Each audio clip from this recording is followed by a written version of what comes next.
محترم مشائخ، میرے محترم بزرگوں، اگر ہم ایک ہو جائیں گے اور اللہ اور اللہ کے رسول کی اطاعت کریں گے، قرآن اور صحیح حدیث پہ عمل کریں گے، تو دیکھیں کہ ہم پھر سے عروج پہ جائیں گے۔ میں صرف ایک بات کہنا چاہتا ہوں، جو مجھے تصور تھا، جو پاکستانیوں سے ملتا تھا، میں پاکستان کے باہر گلف کنٹری، امام دھابی کہتے ہیں گناہ کبیرہ نیچے رکھیں گے، تو میں مانتا ہوں گناہ کبیرہ، میں لیکن ٹھوسوں گا نہیں، آپ کے سے سنت مجھے کیا ہو گیا؟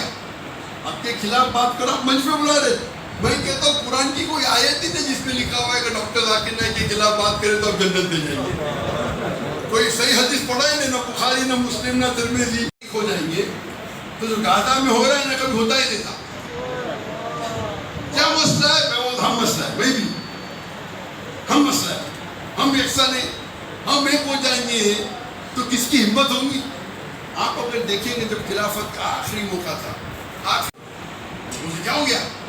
آپ کے خلاف بات کرو، آپ منچ پہ بلا رہے، میں کہتا ہوں قرآن کی کوئی آیت ہی نہیں جس میں لکھا ہوا ہے کہ ڈاکٹر ذاکر نائک کے خلاف بات کرے تو آپ جنت میں جائیں گے۔ کوئی صحیح حدیث پڑھا ہی نہیں، نہ بخاری، نہ مسلم، نہ ترمذی، اللہ کی طرف، کوئی گروہ کی طرف نہیں، کوئی فرقے کی طرف نہیں۔ ہمیں دعوت دینا چاہیے اللہ اور ایک ہو جائیں گے تو جو گاتا میں ہو رہا ہے نہ کبھی ہوتا ہی نہیں تھا۔ کیا مسئلہ ہے؟ میں وہ ہم مسئلہ ہے، وہی بھی ہم مسئلہ ہے، ہم یکساں ہیں، ہم ایک ہو جائیں گے تو کس کی ہمت ہوگی؟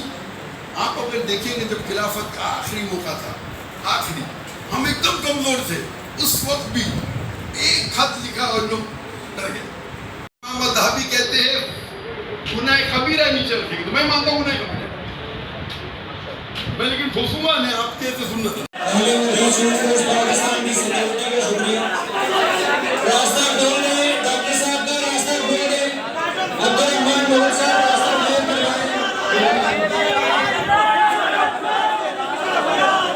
اسلام جناب ڈاکٹر ذاکر نائک صاحب۔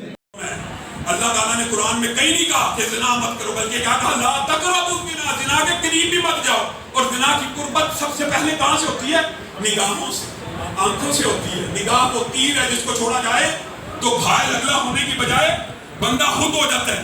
صرف 3 باتیں پیش کر کے میں ڈاکٹر ذاکر نائک حافظہ اللہ کے کو سے گزارش کروں گا کہ اپنے تاثرات کا اظہار فرمائیں۔ ایک،